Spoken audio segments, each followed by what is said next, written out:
हरे कृष्णा। ओम नमो भगवते वासुदेवाय। ओम नमो भगवते वासुदेवाय। ओम नमो भगवते वासुदेवाय। हम लोग श्रीमद् भागवतम कैंटो 6 चैप्टर 1 अजामिल का इतिहास पढ़ रहे हैं। बात यहाँ तक हो गई थी। परीक्षित महाराज ने श्रील सुखदेव गोस्वामी से क्वेश्चन किया था कि नरक जाने से मनुष्यों को कैसे बचाया जा सकता है, क्योंकि क्योंकि नरक में तो बहुत बहुत यातनाएं मिलती है, जिसे सुनकर महाराज परीक्षित दुखी हो गए। तो वो सुखदेव गोस्वामी से पूछ रहे हैं कि कोई ऐसा उपाय बताइए सो दैट नरक जाने से बचा जा सके। तो स्टार्टिंग में उन्होंने कर्म कांड बताया, यानी कि प्रायश्चित बताए बहुत सारे। फिर कहा कि प्रायश्चित करने में दोबारा, क्योंकि वासना नष्ट नहीं होती, दोबारा पाप कर लेता है और जरूरी नहीं है सारे पापों का प्रायश्चित वो कर भी पाए। तो ऐसे प्रायश्चित का कोई महत्व नहीं है, इसलिए उसको हटा दिया गया। उसके बाद उससे श्रेष्ठ ज्ञान कांड की बात की कि मनुष्य को ज्ञान अर्जित करना चाहिए, जिसके लिए उसको ब्रह्मचर्य, तप, तपस्या, स्वच्छता, इंद्रिय और मन का संयम इत्यादि नियम, यम नियम का पालन, ये सब करना होगा। लेकिन उसमें भी कहीं ना कहीं सूक्ष्म लेवल पर वासना रह जाती है और मनुष्य का दोबारा गिरने का चांस हो जाता है। फिर फाइनल आंसर उन्होंने दिया कि भक्ति योग, भगवान के चरणों में अपने आप को समर्पित करना, भक्ति करना ही एकमात्र ऐसा उपाय है जिससे मनुष्य नरक नहीं जा सकता है, पूर्णतया बच सकता है। और भक्ति में पूरी तरह लगना तो बहुत दूर की बात है, ये ना के ना प्रकार लेना। कोई किसी भी तरीके से एक बार भी अगर भगवान के चरणों में भगवान के रूप गुण रस लीला का आस्वादन कर लेता है तो वो नरक नहीं जाता है।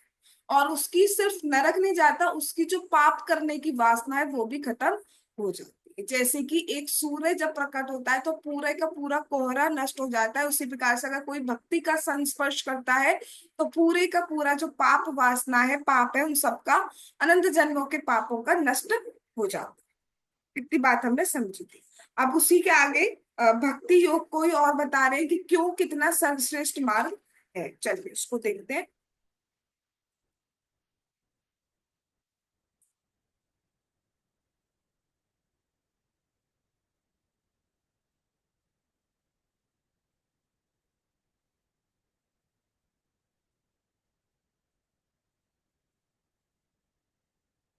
ना तथा ही अगवान राजन पूय तप आदि भी, यथा कृष्णार्पित प्राणस्तात पुरुषा निषेवया। अनुवाद और तात्पर्य बाय जगत गुरु श्रीला प्रभुपाद। हे राजन, यदि पापी व्यक्ति भगवान के प्रामाणिक भक्त की सेवा में लग जाता है और इस तरह ये सीख लेता है कि अपना जीवन किस तरह कृष्ण के चरण कमलों में अर्पित करना चाहिए, तो वह पूर्णतया शुद्ध हो सकता है। तपस्या, ब्रह्मचर्य तथा मेरे द्वारा पहले वर्णित प्रायश्चित के अन्य साधनों को संपन्न करने मात्र से वह पापी शुद्ध नहीं बन सकता। यहाँ पे श्रील सुखदेव गोस्वामी स्वयं कह रहे हैं कि मैंने जो अभी दो साधन आपको बताए थे, जो एक प्रायश्चित वाला मार्ग और ज्ञान वाला मार्ग बताया था, उसमें से जो पापी है वो शुद्ध नहीं बन पाता, उसका पाप नष्ट हो सकता है। अगर उसने करा तो उसका पाप नष्ट हो सकता है, लेकिन पाप करने की वासना समाप्त नहीं होती है, इसलिए वो शुद्ध नहीं बन पाता है। और दोबारा पापी वो बन सकता है, दोबारा ऐसे कार्य कर सकता है कि सो दैट उसको नरक जाना पड़ जाए। लेकिन भक्ति योग ऐसा है कि उसमें अगर एक बार भी आपने भगवान पे ध्यान कर लिया है तो हम नरक नहीं जा सकते। अब भक्ति योग करना कैसे है, तो उसके लिए यहाँ पर बहुत सुंदर बातें समझाई जा रही है जिसको हमें अपने जीवन में अप्लाई करना होगा।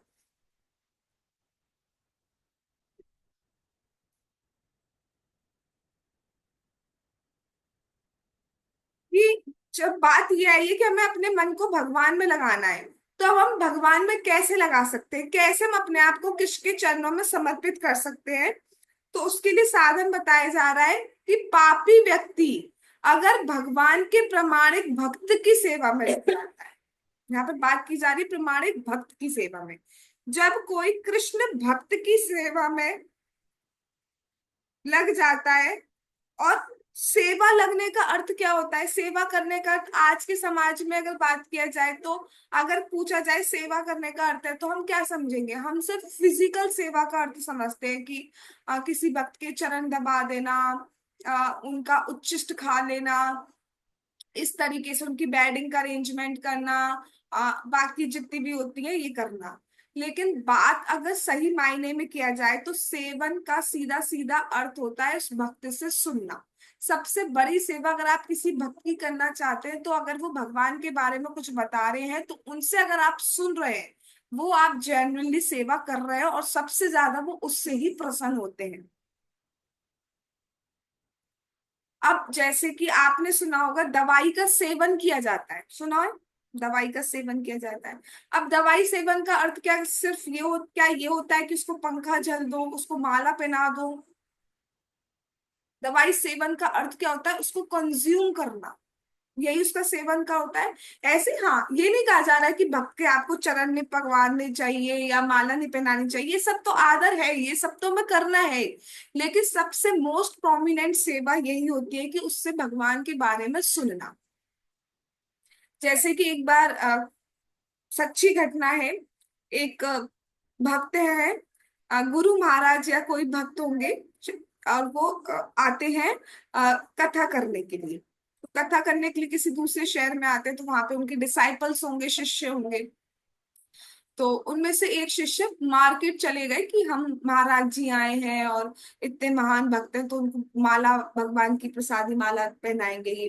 तो वो माला ढूंढने चले गए। करीब 1-1.5 घंटा हो गया। 1-1.5 घंटे के बाद वो क्लास में आते हैं, और उनसे महाराज जी पूछते हैं कि आप कहाँ थे? तो उन्होंने कहा महाराज जी मैं ये माला लेने आपके लिए गया था। तो उन्होंने कहा ये ठीक है, लेकिन सबसे बड़ा आप जो है जिससे मैं प्रसन्न होता, आप कथा, कथा को छोड़ के, कथा सबसे बड़ी सेवा है, उसको छोड़कर आप ये माला लेने जा रहे हैं, तो वो उतना प्रभावित नहीं करता है। ठीक है। तो यहाँ पे लिखा गया है जो प्रमाणिक भक्त की सेवा में लग जाता है, तो क्या होता है जब हम भक्त की सेवा में लग जाते हैं, दैट मीन्स व्हाट, जब हम भक्त से सुनना स्टार्ट कर देते हैं भगवान के बारे में, तो क्या होता है हमारा मन ऑटोमेटिकली भगवान में जाने लगता है। क्योंकि भक्त अपनी बात नहीं करेंगे, भगवान की ही बात करेंगे। वो बताएंगे आपको क्या करना चाहिए, वो आपको बताएंगे आपको आज क्या करना चाहिए। आज इतना स्पेशल डे है, अक्षय तृतीया का दिन है, तो बताएंगे ना आपको क्या करना चाहिए। आपको चंदन अर्पित करना है भगवान को, ये करना है आपको, अक्षय फल की प्राप्ति होती है, तो उसके लिए आप ज्यादा से ज्यादा नाम जाप कीजिए, ज्यादा से ज्यादा कथा श्रवण कीजिए, ये सब कीजिए। समाज में तो लोग आपको क्या बता देंगे, सोना खरीद लो, चांदी खरीद लो।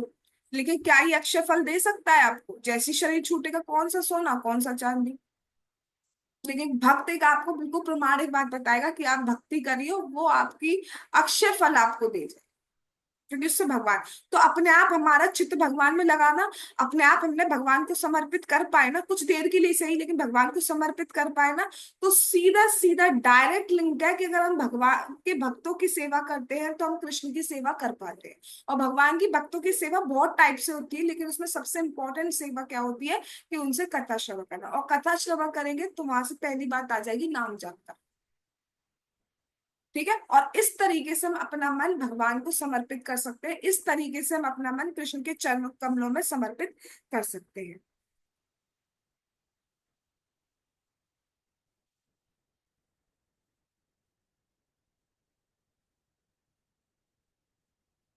अब देखिए, और किसी का नहीं, आप यहाँ पे साक्षात महाराज परीक्षित का भी एग्जाम्पल ले सकते हैं।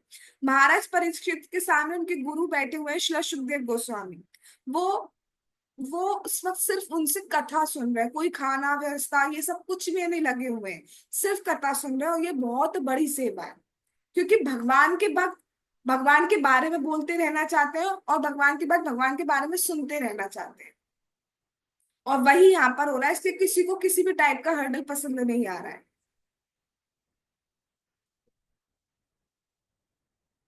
तो भगवान की सबसे बड़ी सेवा क्या है? डायरेक्ट कि भगवान के बारे में सुनना, और भगवान के बारे में बोलना। अगर हम भगवान के बारे में सुन रहे हैं, भगवान के बारे में बोल रहे हैं, जिसमें नाम जाप इत्यादि भी आता है, तो हम सीधे सीधे भगवान की सेवा कर रहे हैं। अपना जीवन, अपने मन को, अपने सेंसेस को हम भगवान के चरण कमलों में अर्पित करने का प्रयास कर रहे हैं, और ये सीधे सीधे भक्ति योग है।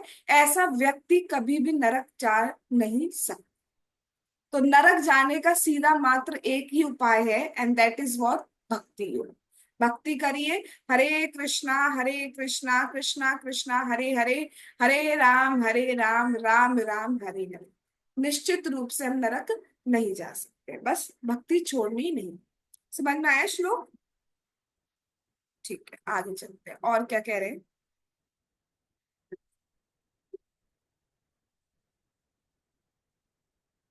सदृचीनो हि अम्लोके पंता क्षेमो कुतो भया, सुशीला साधवो यत्रा नारायण परायणा। सुशील तथा सर्वोत्तम गुणों से युक्त शुद्ध भक्तों के द्वारा पालन किया जाने वाला मार्ग निश्चय ही इस भौतिक जगत का सबसे मंगलमय मार्ग है। ये भय से रहित है और शास्त्रों द्वारा प्रमाणित है। अब ये बताया जा रहा है कि क्यों ये सर्वश्रेष्ठ है। क्या ऐसी स्पेशलिटी है भक्ति योग में जो बाकी साधनों में नहीं पाई जाती है। तो बताया जा रहा है कि भक्ति मार्ग ही सर्वश्रेष्ठ मार्ग है, क्योंकि इसमें कोई भी भय नहीं है। कोई भी भय नहीं है। क्या भय नहीं है? कि इसमें बिल्कुल भी नाश नहीं होता है। जैसे हम बाकी कोई साधन करें, जैसे हम कर्म कांड करने बैठे कुछ, ठीक है, तो उसमें क्या होगा कि अगर हमने कुछ गलत मंत्र प्रोनाउंसिएट कर दिए, हाँ, कुछ सामग्री जो यज्ञ आदि कर रहे हैं, कुछ सामग्री चाहिए थी लेकिन पूरी सामग्री अवेलेबल नहीं है, तो आपको पूरा फल प्राप्त नहीं होता है, और अगर गलत पढ़ दिया तो उल्टा फल भी प्राप्त हो जाता है। और शास्त्र में इसका एग्जाम्पल है। ऐसा था, दिति माता ऐसा पुत्र चाहती थी जो इंद्र को मारने वाला हो, और तो मंत्र उच्चारण में ये करना था कि ऐसा पुत्र हो जो इंद्र को मारे। लेकिन मंत्र का लय उन्होंने थोड़ी गलत कर ली। जो पार्ट थोड़ी ऊंची लय में बोलना था वो नीचे बोल दिया, और जो नीचे बोलना था वो ऊंचा स्वर लगा दिया। उससे हो गया उल्टा। बोलना ये था कि जो इंद्र को मारे, और वो ऐसा गया इंद्र जिसको मारे। तो कर्म कांड में ये बहुत ज्यादा हो जाता है कि उल्टा फल प्राप्त हो जाता है अगर सही तरीके से नहीं किया जाता है। और बाई चांस हम कर रहे हैं, बीच में हमें शरीर छोड़ना पड़ गया, तो वो पूरा का पूरा जीरो हो जाएगा। उसका हमें 0.1% फल भी प्राप्त नहीं होता है। कुछ भी प्राप्त नहीं होता है। दूसरा भय क्या होता है? उसमें होता है कंपटीशन। कंपटीशन क्या होता है? सामने वाला कहेगा अरे ये कितनी कर रहा है। आप देखो, मैं देखती हूँ कि मैंने ऐसा सुना, बातों बातों में सुनती हूँ मैं, जैसे कुछ लोग कह रहे थे कि शिव जी पर ये चढ़ाना चाहिए। कोई कह रहा है, ज्यादा नॉलेज नहीं है मुझे, जो समझ सुना सुनाया है वो बात कर रही हूँ। बेल पत्र चढ़ाना चाहिए। कोई कह रहा है, पता नहीं, अब बहुत सारी नई चीजें ऐसी बताने लगे, चावल में ये करके चढ़ा दो, उसमें ये करके चढ़ा दो, उसमें ये करके चढ़ा दो। तो वहां पे मैं देख रही थी कि कुछ आते हैं लोग और वो करते हैं, फिर देखते हैं सामने वाला ये करता है, तो पता है नहीं क्यों करना चाहिए, क्या करना चाहिए, खुद भी करना स्टार्ट कर दिया। कंपटीशन है भाई, इसको कैसे ऐसे ज्यादा मिल जाएगा। तो ये भय रहता है। बाकी साधनों में क्या भय रहता है? पहला बात, हमें जो फल प्राप्त होता है वो अक्षय नहीं होता है। फल एक टाइम के बाद समाप्त हो जाता है। दूसरा, अगर हम बीच में छूट गया हमारा, हमें शरीर छोड़ना पड़ गया, या हमने गलत कर दिया, तो हमें उल्टा फल प्राप्त हो जाता है, या फल की प्राप्ति नहीं होती है। तीसरा, कंपटीशन बहुत होता है। लेकिन भक्ति बिल्कुल अपोजिट है। भक्ति में क्या है? अक्षय फल की प्राप्ति होती है। भक्ति का कभी भी नाश नहीं होता है। अगर आपने 10% भक्ति करी, उसके बाद हमने छोड़ना पड़ गया, हमें शरीर छोड़ना पड़ गया, तो अगले जीवन में हमें 11 से स्टार्ट करना पड़ेगा। वो बैकअप हमेशा हमारे पास रहता है, जीरो से कभी भी स्टार्टिंग नहीं करनी पड़ती है। ये कितना बड़ा अक्षय फल है हमारे पास। दूसरी बात, कोई कंपटीशन नहीं है। इवन डिवोटीज मिलके खुद करें या नहीं करें, दूसरे से जरूर पूछ लेंगे, भाई जाप हो गया, भाई मंगल आरती अटेंड की थी, तो दूसरे को मोटिवेट जरूर करते रहेंगे। आज एकादशी है, आज अक्षय तीज है, चलो कुछ राउंड एक्स्ट्रा कर लेते हैं, तो इवन साथ में लेके चलते हैं, और साथ में लेके एनर्जी और ज्यादा इंक्रीज हो जाती है। सिंकिंग। हम्म। तो यही बात यहाँ पर की जा रही है कि भक्ति एक ऐसा मार्ग है जिसमें किसी भी टाइप का कोई डर नहीं है। आप कि मतलब ऐसा नहीं है कि हमें, हम भक्ति में ये छोड़ रहे हैं वो छोड़ रहे हैं तो उसका फायदा हमें नहीं हो। सब फायदा होना ही होना है हमें। बीच में भक्ति, हम भाव तक की स्टेज पे तो ऑब्वियसली नहीं पहुंच पाएंगे, जिन में अपना तो मैं कहूँ नहीं पहुंच सकती। अनर्थ निवृत्ति क्रॉस हो जाए वो ही नहीं लग रहा है। तो बट इतना ये है कि आगे जो है वो उससे आगे का स्टार्ट हो, तो हम मार्ग में सही हैं, हम पीछे नहीं ढकेले जा रहे। और निश्चित रूप से हमें नरक की प्राप्ति नहीं होगी। यस।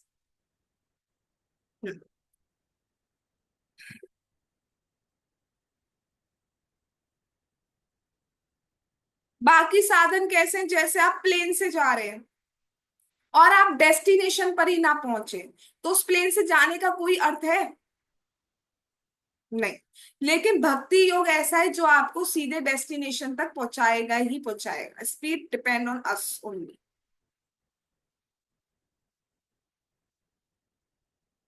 भक्ति में मुक्ति सुनिश्चित है।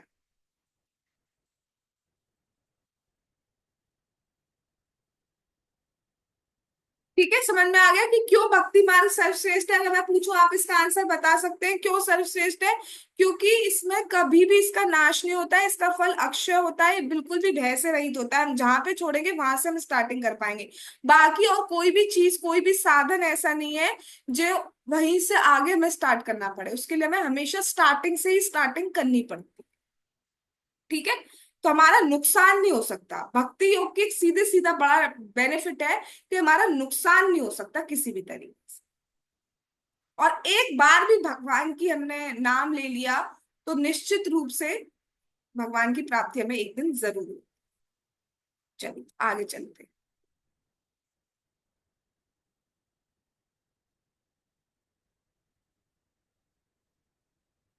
कह रहे हैं, प्रायश्चित्तानि चीडानि नारायण पराङ्मुखम् न निष्पुनन्ति राजेन्द्र सुरा कुंभम इवापगा।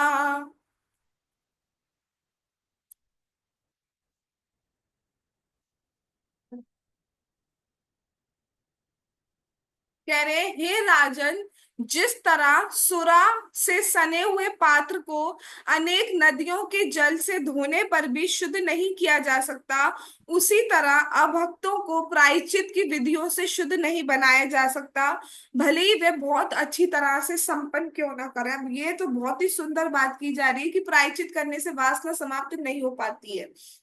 देखिए, जैसे हमारे पास कुछ बर्तन है या कुछ बोतल है जिसमें शराब भरी पड़ी हुई है। ठीक है। अब उस शराब के मटके को, घड़े को हम बहुत पवित्र नदियों गंगा जमुना में डाल दें, लेकिन शराब का घड़ा हमेशा अपवित्र ही रहेगा। रहेगा नहीं रहेगा? चाहे आप उसे लाखों साल भी रख दें, लेकिन वो हमेशा अपवित्र ही रहेगा। इसी तरीके से आप भक्त कितने भी प्रायश्चित कर लें, लेकिन वो शुद्ध नहीं बनते, क्योंकि अंदर, उनके अंदर जो पाप की वासना है वो प्रायश्चित से समाप्त नहीं हो पाती। अब शराब, जैसे हम सुनते आ रहे हैं, शराब, शराब पिए तो उसको तपता हुआ घी पीना चाहिए। अब इससे क्या, क्या श्योरिटी है 100% कि वो दोबारा नहीं पिए, या वो और कोई दूसरा पाप ना करे? लेकिन भक्ति योग में इजीली ये सारी वासनाएं समाप्त होती चली जाती। तो जैसे एक शराब जो बहुत अपवित्र मानी जाती है, बहुत ही अशुद्ध मानी जाती है, उसको अगर बहुत पवित्र नदियों में रखा जाए लेकिन वो शुद्ध नहीं हो सकती, इसी तरह अभक्त जो होते हैं प्रायश्चित की विधियों से शुद्ध नहीं होते। अगर वो भक्ति करेंगे तो डेफिनेटली सब शुद्ध हो जाते हैं। तो केवल भक्ति ही ऐसी है जिससे शुद्ध हो सकते हैं, और कोई भी ऐसा नहीं है जिससे शुद्ध हम हो पाए। जो कृष्ण से विमुख है वो वो कितना भी प्रायश्चित कर ले, पूर्ण रूप से प्रायश्चित कर ले, लेकिन कृष्ण को टच नहीं किया, कृष्ण का टच नहीं किया, अंदर से इस भगवान को अपने जीवन में नहीं उतारे, तो शुद्ध नहीं हो सकते कभी भी।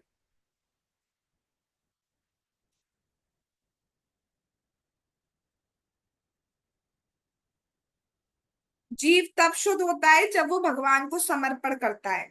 भगवान को एक मान, शास्त्र का वर्णन है, शास्त्र के अकॉर्डिंग भगवान को अगर कोई एक बार नमस्कार करता है तो वो तत्काल शुद्ध हो जाता है, उसको माँ के गर्भ में नहीं जाना पड़ता, मतलब नेक्स्ट बर्थ समाप्त हो जाता है। समझ रहे हो? कितने ऐसे हैं जो डेली नमस्कार करते हैं भगवान को, प्रणाम करते हैं पांचम।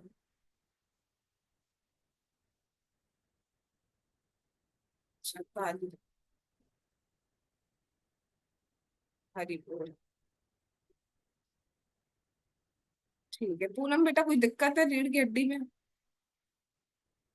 तो क्यों नहीं करती हैं आप नमस्कार भगवान को?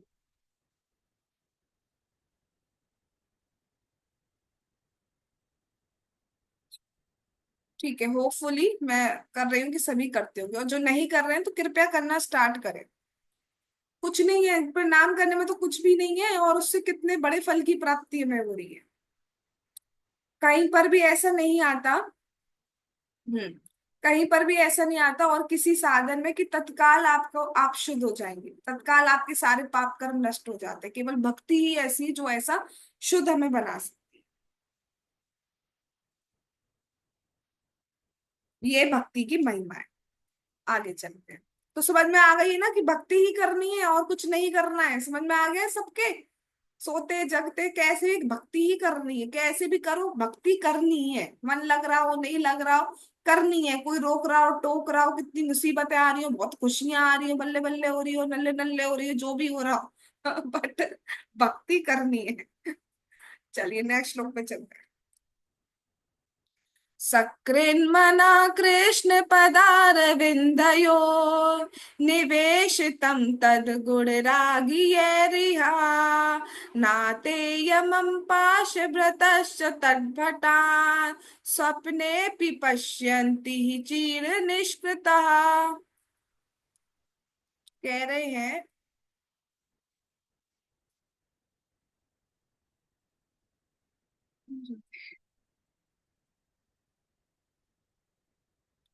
यद्यपि जिन पुरुषों ने कृष्ण का पूर्ण साक्षात्कार, सुन लो अब सब काम छोड़ के, बहुत इंपॉर्टेंट है, बस एक लाइन सुन लो। जिन पुरुषों ने कृष्ण का पूर्ण साक्षात्कार नहीं किया है, तो भी यदि एक बार भी, एक बार भी, फोकस किया जा रहा है, एक बार भी उनके चरण कमलों की पूर्ण रूपे शरण ग्रहण कर ली, जो उनके नाम रूप गुण तथा लीलाओं से आकृष्ट हो चुके हैं, वे सारे पाप कर्मों से पूर्णतया मुक्त हो जाते हैं, क्योंकि इस तरह उन्होंने प्रायश्चित की सही विधि को स्वीकार किया है। ऐसे शरणागत व्यक्तियों को यमराज या उनके दूत, जो कि पापी को बांधने के लिए रस्सियां लिए रहते हैं, स्वप्न में भी दिखाई नहीं दे पाते। और ये बहुत भयंकर है। जब यमराज के दूत दिखते हैं, यमराज तो खैर बहुत ही स्पेशल को लेने आते हैं, बहुत ही ज्यादा महान है, ऐसा अगम पापी हो, वरना जनरली यमराज के दूत आते हैं, और बहुत जब कोई देखता है, जब उसके शरीर छोड़ने का टाइम आता है तो बहुत ही भयावह स्थिति होती है, मतलब मल मूत्र इन सबका त्याग वो कर सकता करता ही है, इतने डर लगता है।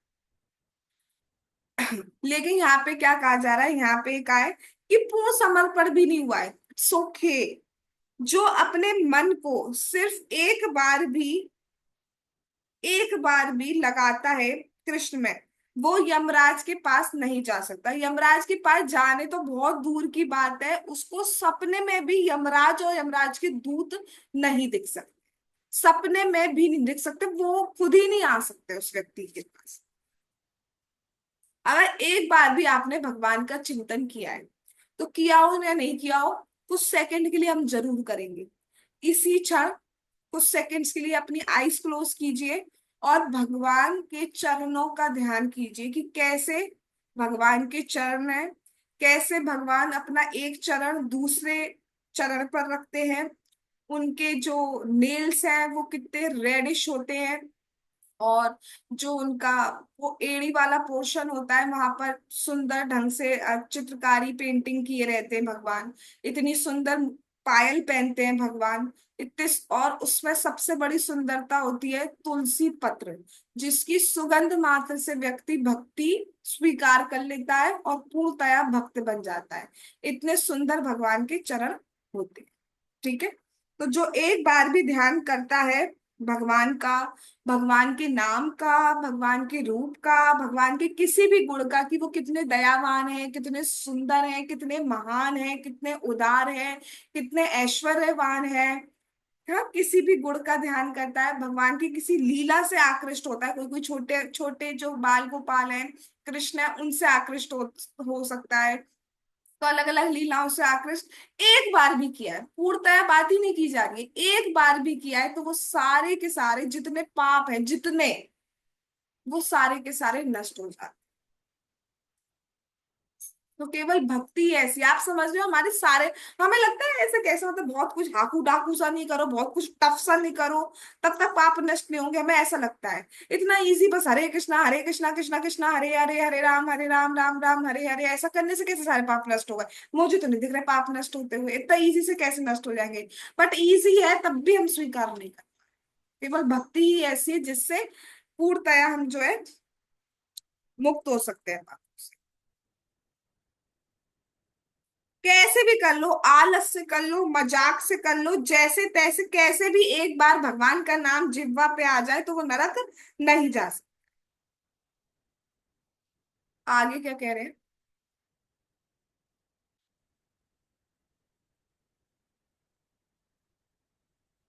अत्र चोदाहरन्तीम् इतिहासं पुरातनम् दूतानां विष्णु यमयो संवादस्तं निबोध मे। इस संबंध में विद्वान जन तथा संत पुरुष एक अत्यंत प्राचीन ऐतिहासिक घटना का वर्णन करते हैं, जिसमें भगवान विष्णु और यमराज के दूतों के बीच संवाद हुआ था। कृपा करके इससे मुझसे सुनिए। तो इस संबंध में कि कैसे भगवान का नाम एक बार भी लेने पर सारे पाप नष्ट हो जाते हैं, व्यक्ति नरक नहीं जा सकता। महाराज परीक्षित का क्वेश्चन यही था कि हम नरक कैसे बचे जा सकते हैं। तो यहाँ पे श्रीला सुखदेव गोस्वामी एक प्रूफ के साथ बता रहे हैं कि अगर कोई एक बार भी भगवान का नाम लेता है तो वो नरक नहीं जा सकता है। भाई कोई बहुत सॉलिड सी बात बोल रहे हो तो व्यक्ति पूछेंगे ना कि क्या कभी ऐसा हुआ भी है, या बस ऐसे ही बोलते रहे हो एक बार भी नाम ले लो। तो प्रूफ मांगेंगे ना, एग्जाम्पल मांगेंगे ना। तो इसलिए कह रहे हैं कि भाई कोई ऐसे आड़े टेढ़े लोग नहीं, विद्वान जन, महात्मा लोग, संत पुरुष इस इतिहास का वर्णन करते हैं, एक ऐसी घटना का वर्णन करते हैं जिसमें व्यक्ति, उसने एक बार नाम लिया, उस नाम मात्र से उसके सारे के सारे पाप नष्ट हो गए। जहां बिल्कुल निश्चित था उसका नरक जाना, वो बिल्कुल खत्म हो गया। तो ये किसी ऐसे ऐसे व्यक्ति ने नहीं किया, बहुत मान सम्मान वाले व्यक्ति, भक्त लोग, विद्वान जन, संत पुरुष इस कथा को सुनाते हैं, जिसमें भगवान के विष्णु यमराज के दूतों के बीच संवाद हुआ। भगवान कि इसमें क्या हुआ है, यमराज के दूत कह रहे हैं कि ये पापी है, इसको नरक जाना चाहिए, और वो उसको लेने के लिए आ गए हैं। लेकिन भगवान विष्णु के दूत आ जाते हैं कि नहीं, ये तो भक्त है। सोचो, कहाँ पापी कहा जा रहा है, कहाँ भक्त कहा जा रहा है। अब वो घटना क्या है वो हम सुनते ही चलेंगे, भगवान ने चाहा तो कल से। तो यहाँ पे श्रील सुखदेव गोस्वामी अब उन्हें बता रहे हैं कि भगवान के नाम की कितनी महिमा है, कि एक बार नाम जाप करने मात्र से सारे पाप नष्ट हो गए और व्यक्ति नरक नहीं जा सकता। तो उस संवाद को तुम मुझसे सुनो। अब वो संवाद क्या है, अभी कौन सी घटना स्टार्ट करने वाले, कौन सी कथा स्टार्ट करने वाले, ऑल दो वी नो अजामिल की कथा स्टार्ट होगी कल से। तो भगवान ने चाहा तो हम बहुत ही सुंदर, बहुत ही इंस्पायरिंग कथा हम कल से स्टार्ट करेंगे। आज हम यही रुकते हैं। जगत गुरु श्रीला प्रभुपाद की जय, श्रीमद् भागवतम महापुराण की जय, अक्षय तृतीया की जय, श्री श्री गौर निताई की जय, श्री श्री कृष्ण बलराम की जय, श्री श्री ललिता विशाखा राधे श्याम की जय, श्री वृंदावन धाम की जय, हरे कृष्ण महामंत्र की जय, श्री जगन्नाथ, श्री बलदेव, श्री सुभद्रा महारानी की जय, नीताई गौर प्रेमानंदे हरि हरि बोल। हरे कृष्णा कृष्णा कृष्णा हरे हरे, हरे राम राम राम हरे हरे। पंचाकल्पतरुभ्यश्च कृपा सिंधु भयेव च पतितानां पावनेभ्यो वैष्णवेभ्यो नमो नमः। All glories to assembled devotees. Hare Krishna. Thanks for coming.